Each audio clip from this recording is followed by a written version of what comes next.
ನಿನ್ನೆ ಆಗಿರೋ ಘಟನೆ ನೋಡಿಬಿಟ್ರೆ ಭಯದ ವಾತಾವರಣ ಸೃಷ್ಟಿ ಆಗ್ತಿದೆ. ಇದು ಭಯದ ವಾತಾವರಣ ಸೃಷ್ಟಿ ಆಗಿದೆ ಆಲ್ರೆಡಿ.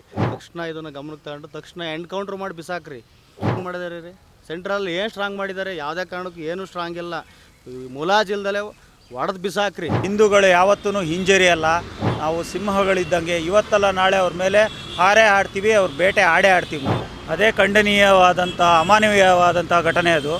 ಯಾವಾಗಲಿಂದನೂ ಹಿಂದೂಗಳ ಮೇಲೇ ಶೋಷಣೆ ಅತ್ಯಾಚಾರ ಆಗ್ತಾ ಇರೋದು. ಹಿಂದೂಗಳನ್ನು ನಾವು ಮಟ್ಟ ಹಾಕಬೇಕು, ನಮ್ಮದೇ ರಾಜ್ಯ ಆಗಿರಬೇಕು, ಪಾಕಿಸ್ತಾನದ ಥರ ಆಗಿರಬೇಕು, ನಮ್ಮನ್ನು ತುಳಿಬೇಕು ಅನ್ನೋದೇ ಅವ್ರದ್ದು ಉದ್ದೇಶ ಆಗಿರುತ್ತೆ. ಈಗ ವಕ್ಫ್ ಬೋರ್ಡ್ದು ಕಾಯ್ದೆ ಒಂದು ಮಸೂದೆ ಬಿಲ್ ಪಾಸ್ ಆಗಿದೆ ಕೇಂದ್ರ ಸರ್ಕಾರದಲ್ಲಿ, ಆಸ್ತಿ ಉಳಿಸ್ಕೊಳ್ಳುತ್ತ ಅಂತ ವಿಚಾರದಲ್ಲಿ. ಅದು ಒಂದು ಸ್ವಲ್ಪ ಮುಸಲ್ಮಾನರಿಗೆ ಒಂದು ಸ್ವಲ್ಪ ಮನಸ್ಸಿಗೆ ನೋವಾಗಿರ್ಬೋದು.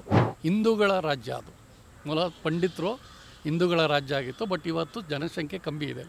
ಇವಾಗ ನಮ್ಮ ನರೇಂದ್ರ ಮೋದಿಯವರು ಪ್ರಜಾಪ್ರಭುತ್ವನ ಸ್ಥಾಪನೆ ಮಾಡಿ ಅಲ್ಲಿ ಎಲೆಕ್ಷನ್ ಮಾಡಿ ಅಲ್ಲಿ ಹಿಂದೂಗಳು ಎಲ್ಲರೂ ಒಂದು ಕಾಲದಲ್ಲಿ ಅಲ್ಲಿ ಜಮೀನನ್ನು ಖರೀದಿ ಮಾಡೋದಕ್ಕೆ ಕಷ್ಟ ಆಗ್ತಾಯಿತ್ತು. ಮಾಡೇ ಮಾಡ್ತೀವಿ ನಾವು. ಸೊ ನಾವು ಹಿಂದೂಗಳಾಗಿರೋದೇ ತಪ್ಪಾ ಸರ್? ಹಿಂದೂಗಳಾಗಿರೋದು ಎಲ್ಲೂ ತಪ್ಪಿಲ್ಲ. ಆದರೆ ಈ ಹಿಂದೂ ದೇಶ ಏನಿದೆ ಅದನ್ನು ವಿಭಜನೆ ಮಾಡಬೇಕು, ಹಿಂದೂಗಳನ್ನೆಲ್ಲ ಓಡಿಸ್ಬೇಕು, ಹಿಂದೂಗಳು ಇರಬಾರ್ದು ಅನ್ನೋದು ಅವ್ರ ಉದ್ದೇಶ ಆಗಿರ್ಬೋದು. ಆದರೆ ಯಾವತ್ತೂ ನಾವು ಅದಕ್ಕೆ ಅಂಜಲ್ಲ. ಹಿಂದೂಗಳು ಯಾವತ್ತೂ ಹಿಂಜರಿಯಲ್ಲ. ನಾವು ಸಿಂಹಗಳಿದ್ದಂಗೆ ಇವತ್ತಲ್ಲ ನಾಳೆ ಅವ್ರ ಮೇಲೆ ಹಾರೇ ಆಡ್ತೀವಿ, ಅವ್ರ ಬೇಟೆ ಆಡೇ ಆಡ್ತೀವಿ ನಾವು. ಆದರೆ ಗನ್ ಪಾಯಿಂಟ್ ನಮ್ಮ ಮೇಲೆ ಇಟ್ಟು ನೀನು ಹಿಂದೂನಾ ಅಂತ ಕೇಳಿ ಶೂಟ್ ಮಾಡಿದಾರಲ್ವ ಸರ್? ಅದೇ ಖಂಡನೀಯವಾದಂಥ ಅಮಾನವೀಯವಾದಂಥ ಘಟನೆ ಅದು. ಈ ಥರ ಆಗಬಾರ್ದಾಗಿತ್ತು. ಯಾವತ್ತೂ ಇವತ್ತಲ್ಲ ಯಾವಾಗಲಿಂದನೂ ಹಿಂದೂಗಳ ಮೇಲೇ ಶೋಷಣೆ ಅತ್ಯಾಚಾರ ಆಗ್ತಾ ಇರೋದು. ಮುಸ್ಲಿಂ ನಮ್ಮ ಹಿಂದೂ ರಾಷ್ಟ್ರದ ಮುಸ್ಲಿಮ್ಸ್ಗಳಿಗೆ ನಾನು ಯಾವತ್ತೂ ಏನೂ ಹೇಳಲ್ಲ. ಯಾಕೆಂದರೆ ಅವರಿಗೂ ಗೊತ್ತು ಹಿಂದೂ ಆಚರಣೆಯಲ್ಲಿ ಅವರು ಪಾಲ್ಗೊಂಡಿರ್ತಾರೆ. ಇದೆಲ್ಲ ಪಾಕಿಸ್ತಾನ ಅಥವಾ ಪರ ರಾಷ್ಟ್ರಗಳದೇ ಗುರಿಯಾಗಿರುತ್ತೆ. ಹಿಂದೂಗಳನ್ನು ಹಿಂದೆ ಹಾಕಬೇಕು, ಹಿಂದೂಗಳನ್ನು ನಾವು ಮಟ್ಟ ಹಾಕಬೇಕು, ನಮ್ಮದೇ ರಾಜ್ಯ ಆಗಿರಬೇಕು, ಪಾಕಿಸ್ತಾನದ ಥರ ಆಗಿರಬೇಕು, ನಮ್ಮನ್ನು ತುಳಿಬೇಕು ಅನ್ನೋದೇ ಅವ್ರದ್ದು ಉದ್ದೇಶ ಆಗಿರುತ್ತೆ. ಆದರೆ ಇದಕ್ಕೆ ಯಾವತ್ತೂ ನಾವು ಹೆದರಿಲ್ಲ. ಇವತ್ತಲ್ಲ ನಾಳೆ ಇದಕ್ಕೆ ತಕ್ಕ ಉತ್ತರ ಕೊಡ್ತೀವಿ. ನಾನು ಹೇಳೋದು ಇಷ್ಟೇ ಮೇಡಮ್ ಅವರೇ, ಸತ್ತಿರ್ತಕ್ಕಂಥ ಕುಟುಂಬಕ್ಕೆ ಶೀಘ್ರವಾಗಿ ಪರಿಹಾರ ಸಿಗಬೇಕು, ಸರ್ಕಾರದ ವತಿಯಿಂದ ಪರಿಹಾರ ಸಿಗಬೇಕು. ಮತ್ತು ಭಯೋತ್ಪಾದಕರಿಗೆ ಕೂಡಲೇ ಅವರನ್ನು ಸೆದೆ ಬಡಿಬೇಕು. ನಮ್ಮ ಸೈನಿಕರು ಮತ್ತು ಕೇಂದ್ರ ಸರ್ಕಾರ ಈ ದಿಟ್ಟಿನಲ್ಲಿ ಕ್ರಮ ವಹಿಸಬೇಕು ಅನ್ನೋದು ನಾನು ಹೇಳಿದ್ದೆ ಇಷ್ಟ. ಆದರೆ ಯಾಕೆ ಸರ್ ಮುಸ್ಲಿಮ್ಸ್ ಅವ್ರು ಈ ಥರ ಮಾಡ್ತಿರೋದು? ನನಗೆ ಮಾಹಿತಿ ಇದ್ದಂಗೆ ಮೊನ್ನೆ ವಕ್ಫ್ ಬೋರ್ಡ್ದು ಒಂದು ಇದಾಗಿದೆ, ಕಾಯ್ದೆ ಆಗಿದೆ. ಮೋಸ್ಟ್ಲಿ ಆ ವಿಚಾರನೇ ಒಂದು ಸ್ವಲ್ಪ ಮನದಟ್ಟು ಮಾಡ್ಕೊಂಡಿರಬೇಕು ಅಂತ ನಾನು ಭಾವಿಸ್ತೀನಿ. ಈಗ ವಕ್ಫ್ ಬೋರ್ಡ್ದು ಕಾಯ್ದೆ ಒಂದು ಮಸೂದೆ ಬಿಲ್ ಪಾಸ್ ಆಗಿದೆ ಕೇಂದ್ರ ಸರ್ಕಾರದಲ್ಲಿ, ಆಸ್ತಿ ಉಳಿಸ್ಕೊಳ್ಳುತ್ತ ಅಂತ ವಿಚಾರದಲ್ಲಿ. ಅದು ಒಂದು ಸ್ವಲ್ಪ ಮುಸಲ್ಮಾನರಿಗೆ ಒಂದು ಸ್ವಲ್ಪ ಮನಸ್ಸಿಗೆ ನೋವಾಗಿರ್ಬೋದು. ಅದು ಕಾನೂನು ರೀತಿಯಲ್ಲಿ ಮಾಡಿರೋದು ಸರಿ ಇದೆ, ನಾನು ಅದು ಒಪ್ಕೊಳ್ತೀನಿ. ಯಾಕಂದರೆ ಅವ್ರವ್ರ ಆಸ್ತಿ ಎಷ್ಟೋ ವರ್ಷದಲ್ಲಿ ನಮ್ಮ ಆಸ್ತಿ ಅಂದ್ಬಿಟ್ಟು ಇವತ್ತು ಬಂದರೆ ಅದು ಒಪ್ಕೊಳ್ಳೋಕ್ಕಾಗಲ್ಲ. ಹಾಗಾಗಿ ಅದು ಮಾಡಿರೋ ಸರಿ. ಬಟ್ ಇವೆಲ್ಲ ಒಂದು ಕಡೆ ಇದು ವಕ್ಫ್ ಆಸ್ತಿ ಕಾಯ್ದೆ ಆಗಿರೋದ್ರನ್ನ ಗುರಿಯಾಗಿಟ್ಕೊಂಡಿದ್ದಾರೆ.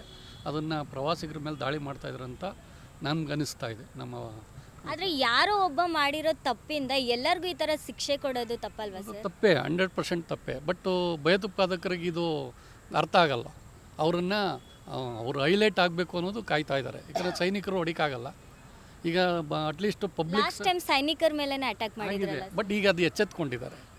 ಈಗ ಅಷ್ಟು ಸುಲಭವಾಗಿ ನಾವು ಅಲ್ಲೋಗಿ ನಾವು ದಾಳಿ ಮಾಡಿದ್ವಿ, ಅವರ ಪಾಕಿಸ್ತಾನ ನೆಲೆಯಲ್ಲಿ ನಾವು ಹೋಗಿ ಇಳಿದಿದ್ವಿ. ಸೊ ಈಗ ಮೂರನೇದು ಏನೋ ಮಾಡಬೇಕು ಅಂತ ನೆನ್ನೆ ನ್ಯೂಸಲ್ಲೆಲ್ಲ ನಿಮ್ಮ ಚಾನೆಲ್ ನೋಡ್ತಾ ಇದೆ. ಯಾಕಂದರೆ ಅಲ್ಲಿ ಪಾಕಿಸ್ತಾನದ ಬಾರ್ಡ್ರ್ ದಾಟಿ ದಾಳಿ ಮಾಡಬೇಕು ಅನ್ನೋದು ಚರ್ಚೆ ನಡೀತಾ ಇದೆ ನಮ್ಮ ಅಮಿತ್ ಶಾ ಅವರು ಕಡೆಯಿಂದ ಅಂತ. ಸೊ ಹಾಗಾಗಿ ಅದು ಮಾಡಿದ್ರು ಒಳ್ಳೆಯದು. ನಮ್ಮ ಮಾಹಿತಿ ಬರ್ತಾಯಿತ್ತು. ಈಗ ಈ ಭಯೋತ್ಪಾದಕರನ್ನ ನಿನ್ನೆ ಹೊಡೆದವ್ರನ್ನ ಹುಡುಕ್ತಾ ಇದ್ದಾರೆ, ಕಾಡು ಮೇಡಲೆಲ್ಲ ಹುಡುಕ್ತಾ ಇದ್ದಾರೆ ಅಂತ ಮಾಹಿತಿ ಬರ್ತಾಯಿತ್ತು. ಕೂಡಲೇ ಹಿಡಿಬೇಕು ಅನ್ನೋದು ನಾನು ಆಗ್ರಹಿಸ್ತೀನಿ. ಕಾಶ್ಮೀರ ಅನ್ನೋದು ಒಂದು ಸ್ವರ್ಗ ಅಂತಲೇ ಹೇಳ್ಬೋದು. ಸೊ ಆ ಸ್ವರ್ಗ ಹಿಂದೂಗಳ ರಾಜ್ಯ, ಅದು ಮೂಲ ಪಂಡಿತರು ಹಿಂದೂಗಳ ರಾಜ್ಯ ಆಗಿತ್ತು. ಬಟ್ ಇವತ್ತು ಜನಸಂಖ್ಯೆ ಕಮ್ಮಿ ಇದೆ. ಇವಾಗ ನಮ್ಮ ನರೇಂದ್ರ ಮೋದಿಯವರು ಪ್ರಜಾಪ್ರಭುತ್ವನ ಸ್ಥಾಪನೆ ಮಾಡಿ ಅಲ್ಲಿ ಎಲೆಕ್ಷನ್ ಮಾಡಿ ಅಲ್ಲಿ ಹಿಂದೂಗಳು ಎಲ್ಲರೂ ಒಂದು ಕಾಲದಲ್ಲಿ ಅಲ್ಲಿ ಜಮೀನನ್ನು ಖರೀದಿ ಮಾಡೋದಕ್ಕೆ ಕಷ್ಟ ಆಗ್ತಾಯಿತ್ತು. ಅಲ್ಲಿ ಬೇರೆ ಸಂವಿಧಾನನೇ ಸಪ್ರೇಟ್ ಮಾಡಿದರು ಜಮ್ಮು ಕಾಶ್ಮೀರಕ್ಕೆ. ಈಗ ಹಿಂದಿನ ಸರ್ಕಾರಗಳಿದ್ದವು. ಈಗ ಅದನ್ನೆಲ್ಲ ತೆಗೆದಾಕಿ ಯಾರೇ ಒಬ್ಬ ವ್ಯಕ್ತಿ ಸಾಮಾನ್ಯ ಪ್ರಜೆ ಹೋಗಿ ಅಲ್ಲೊಂದು ಸೈಟೋ ಜಮೀನೋ ಮನೆಯೋ ತೆಗೆಯುವಂಥ ಅವಕಾಶ ನಮ್ಮ ಕೇಂದ್ರ ಸರ್ಕಾರ ಮೋದಿಯವರು ಮಾಡಿದ್ದಾರೆ. ಅದು ಒಳ್ಳೆ ಕೆಲಸ. ಈಗ ಅಲ್ಲಿ ಹಿಂದೂಗಳ ನೆಲೆ ಇರಲಿಲ್ಲ ಮೊದಲು, ಹಿಂದೂಗಳನ್ನ ಶಿರಚ್ಛೇದ ಮಾಡ್ತಾಯಿದ್ರು. ಈಗ ಅದು ಹಿಂದೂಗಳು ಇವಾಗ ಖುಷಿಯಾಗಿ ಹೋಗಿ ಇರೋ ಅಂಥ ವ್ಯವಸ್ಥೆ ಮಾಡಿದ್ದಾರೆ. ಪ್ರವಾಸಿಗರು ಹೆಚ್ಚಿನ ಸಂಖ್ಯೆಯಲ್ಲಿ ಹೋಗ್ತಾ ಇದ್ದಾರೆ ಈಗ. ಆದರೆ ಇದು ಈ ಘಟನೆಯಿಂದ ಪ್ರವಾಸಿಗರ ಮೇಲೆ ಹೊಡೆತ ಆಗ್ತಾಯಿದೆ, ಪ್ರವಾಸೋದ್ಯಮ ಇಲಾಖೆಗೆ ಹೊಡೆತ ಆಗ್ತಾಯಿದೆ. ಆ ನಿಟ್ಟಿನಲ್ಲಿ ಇದನ್ನು ಬೇಗ ಈ ಸಮಸ್ಯೆ ಬಗೆಹರಿಸಬೇಕು ಅಂತ ಕೇಂದ್ರ ಸರ್ಕಾರದಲ್ಲಿ ಮನವಿ ಮಾಡ್ತೀವಿ.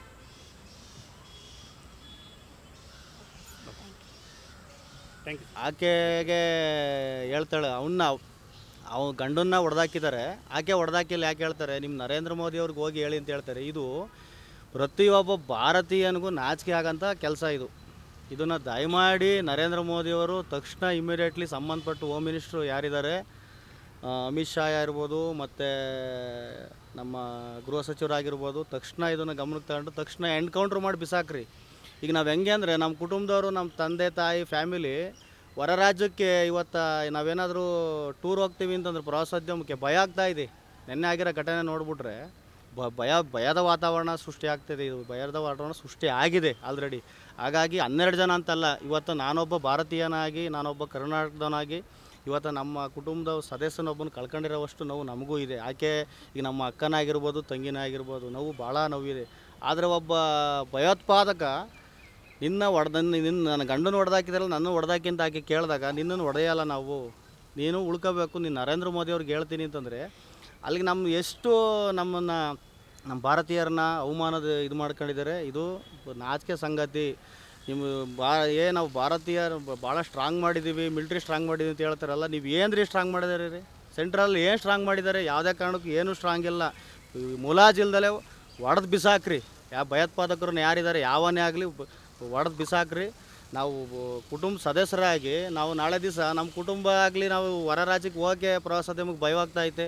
ಇದನ್ನು ತೀರಾ ಖಂಡನೀಯ. ಇದನ್ನು ಸಂಬಂಧಪಟ್ಟವರು ಆ ಜಮ್ಮು ಕಾಶ್ಮೀರಕ್ಕೆ ಇಂಟಿಮೇಷನ್ ಕೊಟ್ಟು ಅಲ್ಲಿರೋ ಕಮಿಷನರು, ಹೋಮ್ ಮಿನಿಸ್ಟ್ರು ಇಂಟಿಮೇಷನ್ ತಗೊಂಡು ತಕ್ಷಣ ಹೊಡೆದಾಕಂತ ಕೆಲಸ ಮಾಡಬೇಕು. ಆವಾಗಲೇ ನಮ್ಮ ಭಾರತೀಯರಿಗೆ ಒಂದು ಘನತೆ, ಗೌರವ. ಇಲ್ಲ ಇದೇ ನಡ್ಕೊಂಡು ಹೋಗ್ತಾಯಿದ್ರೆ ಬೇರೆ ದೇಶದವ್ರಿಗೂ ಕೂಡ ನಮ್ಮ ದೇಶದ ಬಗ್ಗೆ ಇರೋ ಗೌರವನು ಕೂಡ ಅಗೌರವ ಅಂತ ಕೆಲಸ ಆಗ್ತದೆ. ದಯಮಾಡಿ ನಮ್ಮ ಗೌರವಕ್ಕೆ ಅದ್ರಾಗೂ ನಾನು ಇನ್ನೊಂದು ಈ ನಿಮ್ಮ ಚಾನಲ್ ಮುಖಾಂತರ ರಿಕ್ವೆಸ್ಟ್ ಮಾಡೋದೇನಂತಂದರೆ, ನಮ್ಮ ಯಡಿಯೂರಪ್ಪರ ಪುತ್ರರಂಥ ಶ್ರೀಯುತ BY ರಾಘವೇಂದ್ರ ಅವರು ಇದನ್ನು ಸ್ಪೆಷಲ್ಲಾಗಿ ಗಮನಕ್ಕೆ ತಗೊಂಡು ಆ ಕುಟುಂಬಕ್ಕೆ ಪರಿಹಾರ ಒದಗಿಸ್ಕೊಡ್ಬೇಕು.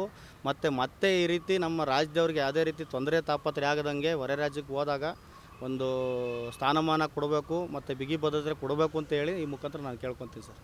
ಉಗ್ರರು ಯಾಕೆ ಸರ್ ಹಿಂದೂಗಳ ಮೇಲೇ ದಾಳಿ ಮಾಡ್ತಿದ್ದಾರೆ? ಮೇಡಮರೇ, ಇದು ಹಿಂದೂಗಳು ಅಂತ ಅಂದ್ಬಿಟ್ರೆ ಈ ಪ್ರಯಾಗ್ರಾಜು ಉತ್ತರ ಪ್ರದೇಶದಲ್ಲಿ ಸಕ್ಸಸ್ ಆಯಿತು. ಈಗ ಏನಾಗ್ಬಿಟ್ಟೈತೆ ಅಂದರೆ ರಿಸರ್ವೇಷನ್ ಬಂದ್ಬಿಟ್ರೆ ಮುಸಲ್ಮಾನ್ಗಳು ನಾವು ಜಾಸ್ತಿ ಆಗ್ಬಿಡ್ತೀವಿ, ಹಿಂದೂಗಳು ಕಡಿಮೆ ನಾವು ಮಾಡಲೇಬೇಕು ಅನ್ನೋ ಕಾರಣಕ್ಕೋಸ್ಕರ ಇದೊಂದು ಅಜೆಂಡಾ. ಪಾಯಿಂಟ್ ನಂಬರ್ 1, ಹಿಂದೂಗಳು ಇಡೀ ದೇಶದಲ್ಲಿ ಏನಾದರೂ ಜನಕ್ಕೆ ಒಂದು ಸ್ಥಾನಮಾನ, ಶಾಂತಿ, ಸೌಹಾರ್ದತೆ ಇದರಿದ್ರೆ ಒಂದು ಋಷಿಮುನಿಗಳು ಮೂಲನೇ ಹಿಂದೂಗಳು. ಇದನ್ನು ಇವ್ರನ್ನೇನಾದರೂ ಮಾಡಿ ಹಿಂದೂಗಳನ್ನೇ ಸದೆ ಬಡಿಬೇಕು, ಹಿಂದೂಗಳನ್ನ ಹೊಡೆದಾಕ್ಬೇಕು. ಇನ್ನು ಬೇರೆ ಕ್ರಿಶ್ಚಿಯನ್ಸ್ ಆಗಿರ್ಬೋದು, ಅಲ್ಪಸಂಖ್ಯಾತರಾಗಿರ್ಬೋದು, ಇನ್ನೊಂದು ಸಮುದಾಯ ಆಗಿರ್ಬೋದು. ಆದರೆ ನಮ್ಮ ದೇಶ, ನಮ್ಮ ರಾಜ್ಯ ಸರ್ವಧರ್ಮದ ದೇಶ, ಸರ್ವಧರ್ಮದ ರಾಜ್ಯ. ನಾವು ಎಲ್ಲ ಜಾತಿಯವ್ರನ್ನ, ಎಲ್ಲ ಧರ್ಮನ ಪ್ರೀತಿಸ್ತೀವಿ. ಇದೇ ನಮ್ಮ ಹಣೆ ಬರ. ನಾವು ಕರೆಕ್ಟಾಗೆ ಸರಿಯಾದ ಬಿಗಿ ಬಂದಸ್ತೆ ನಮ್ಮನೆ ನಾವು ಕರೆಕ್ಟಾಗೆ ನಾವು ಮಾಡ್ಕೊಂಡ್ರೆ ಅವ್ರು ಬುದ್ಧಿ ಕಲಿತಾರೆ. ಬುದ್ಧಿ ಕಲಿಸ್ಬೇಕು. ಬುದ್ಧಿ ಕಲಿಸಿದ್ರೆ ನಮಗೆ ಜೀವನ, ಇಲ್ಲಾಂದರೆ ನಾವು ಜೀವನ ಮಾಡೋಕ್ಕೆ ಆಗಲ್ಲ. ಆ ಪರಿಸ್ಥಿತಿ ಉದ್ಭವ ಆಗುತ್ತೆ ಮೇಡಮ್. ಹಾಗಾದರೆ ನಾವು ಹಿಂದೂ ಆಗಿರೋದೇ ತಪ್ಪ ಸರ್? ಈಗ ನಾವು ಯಾವತ್ತೂ ಕೂಡ ಈ ಶ್ರೀಯುತ ವಾಲ್ಮೀಕಿ ಬರೆದಂಥ ರಾಮಾಯಣ ಆಗಿರ್ಬೋದು, ವೇದವ್ಯಾಸರು ಬರೆದಂಥ ಮಹಾಭಾರತ ಆಗಿರ್ಬೋದು, ಯಾರು ಕೂಡ ನಾವು ಇದೇ ಜಾತಿಯವನಲ್ಲಿ ಹುಟ್ಟಬೇಕು, ಇದೇ ಧರ್ಮದಲ್ಲಿ ಹುಟ್ಟಬೇಕು ಅಂತ ಏನಿರಲ್ಲ. ಅದು ಭಗವಂತನ ಸೃಷ್ಟಿ, ಅದು ನೇಮಕ. ನಾವು ಹುಟ್ಟಿದ್ದೀವಿ. ಆದರೆ ನಾವು ಎಲ್ಲ ಧರ್ಮವನ್ನು ಗೌರವಿಸಬೇಕು, ಎಲ್ಲ ಧರ್ಮವನ್ನು ಪ್ರೀತಿಸಬೇಕು. ಹಿಂದೂಗಳನ್ನ ಟಾರ್ಗೆಟ್ ಮಾಡಿದ್ದಾರೆ ಅಂದರೆ ಇದೇ ಕಾರಣ. ಪ್ರಯಾಗ್ರಾಜು ಕಾರ್ಯಕ್ರಮ ಸಕ್ಸಸ್ ಆಯಿತು, ನರೇಂದ್ರ ಮೋದಿಯವರು ಬಿಗಿ ಜಾಸ್ತಿ ಆಯಿತು. ಆದರೆ ನರೇಂದ್ರ ಮೋದಿಯವರು ಮಾಡ್ತಾರೆ ಅಂತ ನಮಗೆ ಮನಸ್ಸಿದೆ. ಮುಲಾಜಿಲ್ದಲ್ಲೇ ಉಗ್ರಗಳನ್ನ ಹೊಡೆದಾಕ್ಬಿಡ್ಲಿ ಅಷ್ಟೇ. ಆದರೆ ಗನ್ ಪಾಯಿಂಟ್ ಹಣೆ ಮೇಲೆ ಇಟ್ಟು ನೀನು ಹಿಂದೂನಾ ಅಂತ ಕೇಳಿ ಶೂಟ್ ಮಾಡ್ತಿದ್ದಾರಲ್ವ? ಹೌದು. ಇದು ಅದೇ ನಾನು ಹೇಳಿದ್ನಲ್ಲ ಮೇಡಮ್ರೆ, ಗಂಡನ ಹೊಡೆದಾಕಿದ್ದಾರೆ. ಗಂಡನ ಹೊಡೆದಾಕಿ ಹೆಂಡ್ತಿ ಯಾಕೆ ಹೊಡೆದಾಕಿಲ್ಲ ಅಂತ ಅವನು ಭಯೋತ್ಪಾದಕ ಹೇಳಿದಾನಲ್ಲ. ನೀನು ನರೇಂದ್ರ ಮೋದಿಯವ್ರಿಗೆ ಹೇಳು, ಅಂದರೆ ಸರ್ಕಾರದಲ್ಲಿ ಬೆಲೆನೇ ಇಲ್ವಾ ಸರ್? ಅದನ್ನೇ ಈಗ ಬಿಗಿಲ್ಲ. ಈಗ ಜಮ್ಮು ಕಾಶ್ಮೀರದಲ್ಲಿ ಸರ್ಕಾರ ಇದೆ, ಅಲ್ಲಿ ಪೊಲೀಸು ಏನು ಮಾಡ್ತಿದ್ದಾರೆ, ಮಿಲ್ಟ್ರಿ ಅವ್ರು ಏನು ಮಾಡ್ತಿದ್ದಾರೆ, ಅವನ್ನ ಕರೆಕ್ಟಾಗಿ ಕಂಡಲ್ಲೇ ಗುಂಡು ಹೊಡಿಬೇಕು. ಸೊ ಈ ಯಾವುದೇ ಕಾನೂನು ಚೌಕಟ್ಟಿನೊಳಗಿದ್ರು ಕೂಡ ಕಂಡಲ್ಲೇ ಗುಂಡಿಟ್ಟು ಹೊಡೆದಾಗ ಬುದ್ಧಿ ಕಲಿತೆ 10 ಜನ ಭಯೋತ್ಪಾದಕರನ್ನು ಹೊಡೆದ್ರೆ 100 ಜನ ಬುದ್ಧಿ ಕಲಿತಾರೆ. ನಮ್ಮ ಸಹವಾಸಕ್ಕೆ ಬರೋಲ್ಲ. ನಾವು ತನಿಖೆ ಮಾಡ್ತೀವಿ, ಅವ್ರನ್ನ ಕೂಡಾಕೋದು, ಅಚ್ಚುಕಟ್ಟಾಗಿ ಅವ್ರನ್ನ ಫೆಸಿಲಿಟಿ ನೋಡ್ಕೊಳ್ಳೋದು ಇವೆಲ್ಲ ಬಿಟ್ಬಿಡ್ಬೇಕು. ಗುಂಡಲ್ಲೇ ಗುಂಡು ಹೊಡೆದಾಕ್ಬೇಕು ಮುಲಾಜಿಲ್ದಂಗೆ. ಸರ್ಕಾರದವ್ರಿಗೆ ಇದು ಗಮನಕ್ಕೆ ಬರ್ತಿಲ್ವಾ ಸರ್? ಸರ್ಕಾರಕ್ಕೆ ಮೇಡಮ್ ಅವರೇ ಗಮನಕ್ಕೆ ಬರುತ್ತೆ. ಲಕ್ಷಾಂಗಟ್ಲೆ ಕೋಟ್ಯಾಂಗಟ್ಲೆ ಫಂಡ ನಾವು ಪೊಲೀಸ್ನವ್ರಿಗೆ ಕೊಡ್ತೀವಿ ಮತ್ತು ಸಂಬಂಧಪಟ್ಟವ್ರಿಗೆ ಕೊಡ್ತೀವಿ ಅಂತಾರಲ್ಲ. ಈಗ ಅಲ್ಲಿ ಏನಾಗ್ತಿದೆ ಪರಿಸ್ಥಿತಿ ಅದು ಕೇಳಿ ಹಿಂದೂನ ಅಂತ ಕೇಳಿ ಮಂಜುನಾಥ್ ಅವ್ರನ್ನ ಹೊಡೆದಾಕಿ ಹೆಂಡ್ತಿ ಹೊಡೆದಾಕ್ತಿಲ್ಲ ಅಂದ್ರೆ ಆಕೆಗೆ ಮನಸ್ಥಿತಿ ಎಷ್ಟು ನೋವಾಗಿರಬೇಕು. ಅದನ್ನು ದಯಮಾಡಿ ಸರ್ಕಾರದವರು ಕಂಡೀಷನ್ನಾಗಿ ಖಂಡಿಸಿ ಭಯೋತ್ಪಾದಕರು ಹುಡುಕಿ ಕಂಡಲ್ಲೇ ಗುಂಡಿಗೆ ಸಾಯಾಕ್ಬೇಕಾ ನಮ್ಮ ಮಕ್ಕಳನ್ನ. ನಮ್ಮ ಅನಿಸಿಕೆ ಮೇಡಮ್ ಇದು. ಕೊನೆಯದಾಗಿ ಏನು ಹೇಳಕ್ಕೆ ಇಷ್ಟಪಡ್ತೀರಾ ಸರ್? ಕೊನೆಯದಾಗಿ ಏನಿಲ್ಲ, ದಯಮಾಡಿ ನಾನು ಶ್ರೀಯುತ ಗೌರವಿತ ನಮ್ಮ ನರೇಂದ್ರ ಮೋದಿ ಅವರಿಗೆ, ಜಮ್ಮು ಕಾಶ್ಮೀರದಂತರ ನಮ್ಮ ಪೊಲೀಸ್ ಇಲಾಖೆಗೆ ನಾನು ಭಕ್ತಿಪೂರ್ವಕವಾಗಿ ಮನವಿ ಮಾಡೋದೇನಂತಂದರೆ, ಆ ಕುಟುಂಬಕ್ಕೆ ನ್ಯಾಯ ಒದಗಿಸ್ಬೇಕು, ನಮ್ಮ ಭಾರತೀಯರಿಗೆ ನ್ಯಾಯ ಒದಗಿಸ್ಬೇಕು, ಕರ್ನಾಟಕದವ್ರಿಗೆ ನ್ಯಾಯ ಒದಗಿಸ್ಬೇಕು ಅಂದರೆ ಭಯೋತ್ಪಾದಕರನ್ನ ಕಂಡಲ್ಲೇ ಗುಂಡಿಕ್ಕಿ ಹಿಂದೂಗಳನ್ನ ರಕ್ಷಣೆ ಮಾಡಿ. ನಿಮಗೆ ರಕ್ಷಣೆ ಮಾಡೋಕ್ಕಾಗಲಿಲ್ಲ ಅಂದರೆ ನೀವು ರಾಜೀನಾಮೆ ಕೊಟ್ಟು ಮನೆಗಿರ್ರಿ. ಹಿಂದೂ ರಕ್ಷಣೆ ಮಾಡೋಂಥ ಸರ್ಕಾರ ಜನ ಆಯ್ಕೆ ಮಾಡಿ ತಾಂಬರಲಿ, ಅಷ್ಟೇ ನಮ್ಮದು ಕೊನೆ ಮಾತು. ಹೆಚ್ಚಿನ ಸುದ್ದಿಗಳಿಗಾಗಿ ನಮ್ಮ ಚಾನೆಲ್ನ ಸಬ್ಸ್ಕ್ರೈಬ್ ಮಾಡಿ.